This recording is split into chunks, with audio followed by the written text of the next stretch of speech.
We want to tell you about an elderly woman who's been in a year-long battle after a house was torn down on her block.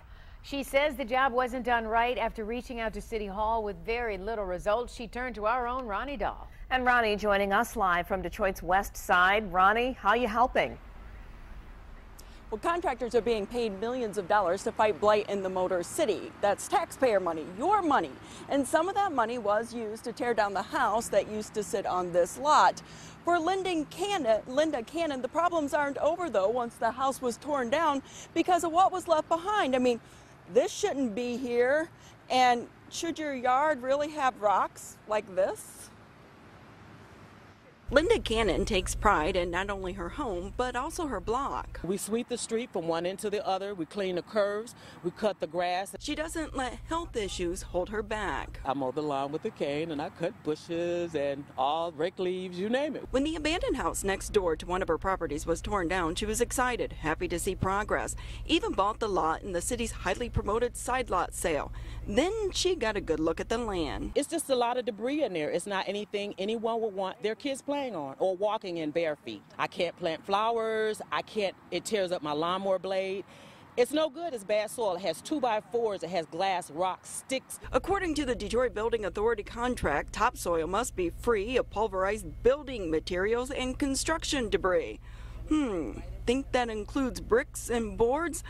And for Linda, it's not just the debris in the lot that's the problem. Broke up the curve and the sidewalk. Back to that contract, it states in part the contractor shall be held responsible for the replacement of any sidewalks damaged during the project. So I looked on Google Maps to see how things looked before the house was torn down. The Google image does show the uprooted sidewalk, but no cracks here or here. Or even here. Linda tried getting the problem resolved. I saw the mayor in person and I talked to him. And he recommended me to Mona. And then Mona recommended me to Linda. And it stalled out again. So nothing has been done since then. I just want to be able to plant things and look at pretty stuff out there. And everyone would love for her to be able to look at those pretty flowers or even having a vegetable garden out here. I did reach out to the Detroit Land Bank Authority regarding this issue. I talked to someone this afternoon. They weren't ready to go on the record. Said they would look into it. I haven't heard back from them. They weren't too happy with me, but take a quick walk with me because I want to show you something over here. Now, last week we were telling you about how some of the contractors were being required to buy these wooden stakes to put into the ground.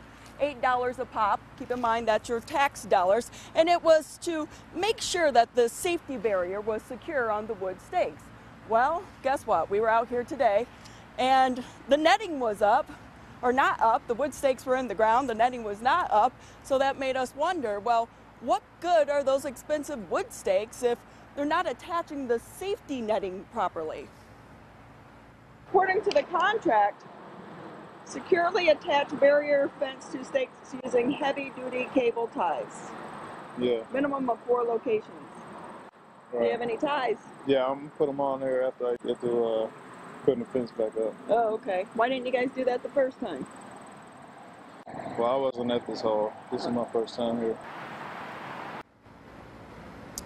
Rules and regulations are spelled out for a reason. It's your tax dollars paying these people, and it's for your safety. So if you see something, say something. Obviously, after I said something about this afternoon, the contractor had someone out here within 30 minutes fixing the problem.